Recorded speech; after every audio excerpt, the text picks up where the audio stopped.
This is Mick Foley. This is Harley Race. This is Shelton Benjamin. This is Mr. Wonderful Paul Orndorff. This is the Monster Abyss. And this is Daniel Bryan. This is JBL, and you're watching the MWF. Be there live.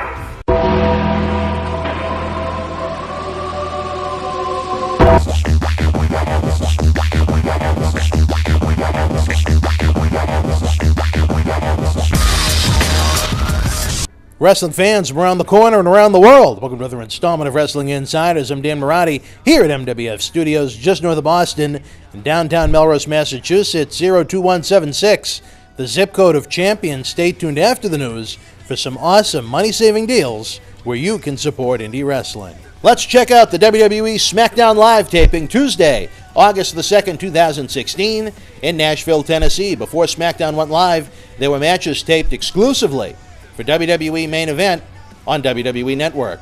Tyler Breeze of Breezango with the win over Jey Uso. Zack Ryder and Mojo Rawley, the Hype Bros, defeated the Ascension.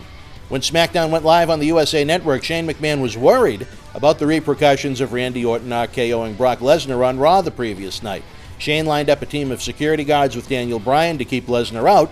The Miz confronted the commissioner and the GM. Daniel Bryan made an Intercontinental title #1 contenders match between Kalisto, Baron Corbin, and Apollo Creed.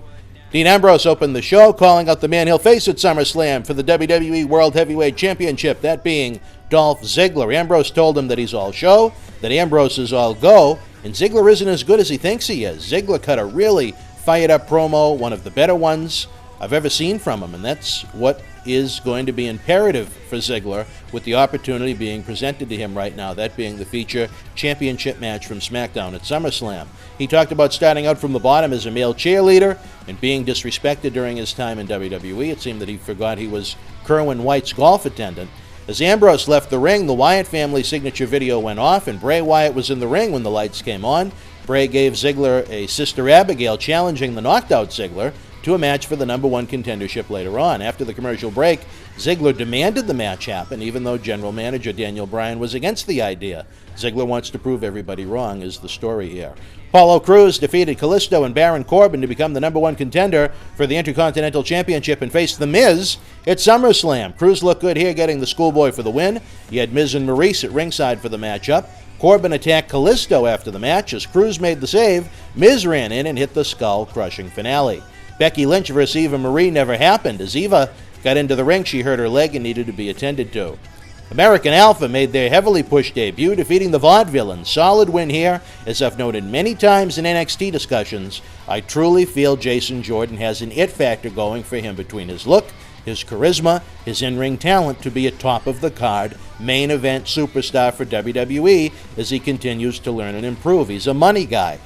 I hope between the right mix of his in-ring work and WWE creative, it makes it happen in the months and the years to come. The announcers were comparing Jordan and Gable to the Steiner brothers here. I don't know if that's the first comparison that comes to mind for me, but it truly shows WWE is behind American Alpha strongly at this point, even featuring them on commercials that ran on the USA Network all week. Up next was the confrontation between AJ Styles and John Cena. Both guys were very strong in this segment. Styles said Cena will never turn down a challenge, so he laid down the gauntlet for a singles match between the two at SummerSlam, this time with no involvement from the club. Another big match coming your way on a loaded event from Brooklyn. Randy Orton defeated Fandango via disqualification. Fandango had his tag team partner Tyler Breeze in his corner.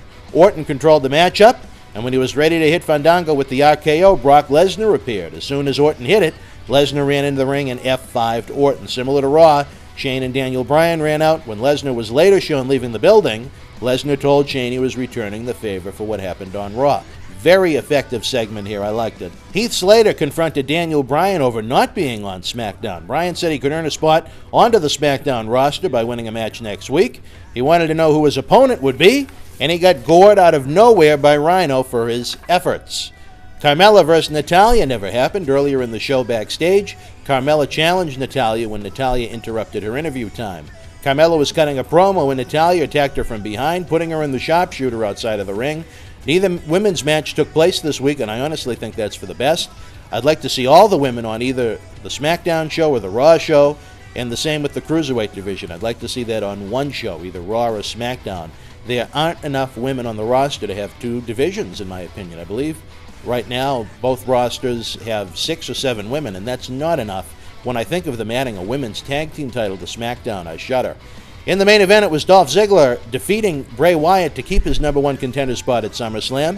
I thought this match was great. We had Tyro Man, William Moy, and Eunice Torres down at MWF Studios for this one. Bunch of near falls. Ziggler ultimately hit the super kick to get the 3 count. David Otunga called him the new Dolph Ziggler, and let's hope WWE truly gets behind a big push for Ziggler. The limited rosters on both Raw and SmackDown need to develop new superstars. That's important for not right now, but for the years to come. Ambrose was on commentary for this one, almost a subtle heel this week. Eric Rowan ran in and attacked Ziggler after the matchup. Ambrose tried to come in and make the save, but Rowan made quick work of him. Showing off the air with Bray Wyatt hitting the Sister Abigail on Ziggler. And that was that. I thought it was a exciting, lightning-quick edition of SmackDown Live. Like Raw, I had no desire to change the channel, which is always the sign of a great show. Week 2 had some solid in-ring verbal segments, a great follow-up to Lesnar and Orton's angle from Raw, a solid debut for American Alpha, and a great main event from Ziggler and Wyatt. I don't think there were too many hurt feelings over the 2 women's matches not taking place, as I believe the women's roster on SmackDown is going to hurt the show. Beyond Natalya and Becky Lynch, that remains to be seen. Let's take a look at our Twitter polls this week. We had some fun as always. 63% thumbs up for SmackDown Live, 24% thumbs in the middle, 13% thumbs down. Do you want a women's tag team title on SmackDown? 53% said yes, 47% said no. I was surprised by that. I was disappointed by that because I don't want to see the women's tag team title on SmackDown because there aren't enough women. Were you excited about the debut of American Alpha? 86% said yes, 14% said no. And then I threw this one in. What show was better this week? 54% said SmackDown Live, 46% said Raw. That's very, very close. It shows right now that both shows are very good in most fans' minds. Would love to know what you thought of SmackDown Live this week. Feel free to leave your thoughts in the comment section below. It's a hot summer on WWE Network with WWE NXT and the Cruiserweight Classic lighting up Wednesdays, along with SummerSlam and not 1 but 2 pay-per-views, with Backlash and Clash of Champions in September. Not currently subscribed to WWE Network? Come on now. Use our link below and get 1 month absolutely free. Get the pay-per-views live, the awesome weekly shows, and over 6,000 hours of on-demand content for free. See Lesnar and Orton at SummerSlam, Holy Foley, brand-exclusive pay-per-views, and so much more at its regular price of only $9.99 per month. It's the best value in sports and entertainment. You want to talk about a great summer sale? Head on over to the MWF Store on the BostonWrestling.com super site. We've got brand new WWE t-shirts, autographs, action figures, posters, and more. And this summer I have a special where if you spend $25 or more, you get a WWE t-shirt absolutely free. Not only is it a great deal, but every dollar spent helps our endeavors to bring you action-packed live events and video content. Enjoy 1,200 free videos on our YouTube channel. As we count down to our 15th anniversary, we're releasing a new video each day at 12 o'clock, flashing back to highlights and even a few lowlights on the adventure that is the Millennium Wrestling Federation. Subscribe to our channel using the link below or use youtube.com/BostonWrestlingCom. We also have regular news videos, TV episode recaps, results, interviews, and so much more. Help us bring you even more great video content by donating an amount of any size to paypal.me/BostonWrestling. Again, every dollar donated helps us bring you more great live events and video content.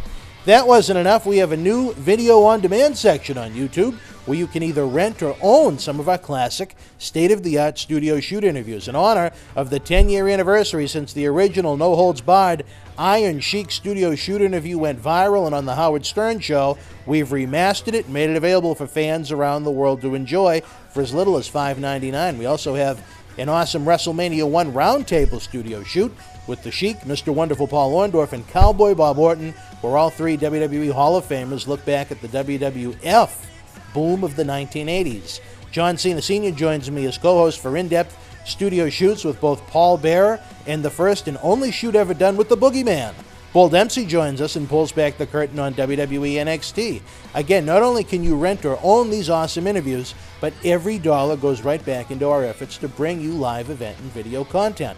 Another easy way to help our efforts is to use the links below or on the front page of the BostonWrestling.com super site to do your shopping on WWEshop.com, Amazon.com, or Walmart.com. If you make a purchase on any of those websites, wrestling-related stuff or not, we get a tiny kickback, and best of all, your cost doesn't increase 1 cent. Hey, Christmas is going to be here before you know it. Please keep us in mind, as again, every purchase made helps support indie wrestling. Last but not least, have a free ride on me with our friends at Uber. That's right. If you've never used Uber before, get a free ride up to $20 on the house to try out their great service. Forget about overpriced taxi cabs. Uber service is great. The cars are clean. The drivers are some interesting folks. Use the link below and see for yourself. I tried Uber for the first time last October in New York City for the WWE Madison Square Garden event, and I've used it regularly ever since. You won't regret it. Running out of time here, folks, as we approach our 15th anniversary. Don't miss a day on the BostonWrestling.com super site, as you never know what's going on in our world. Like us on Facebook.com/MWF Action. Follow us on Twitter at MWF2001. And again, subscribe for free to our YouTube channel at YouTube.com/BostonWrestlingCom. Until we speak again, folks, you and yours, be well.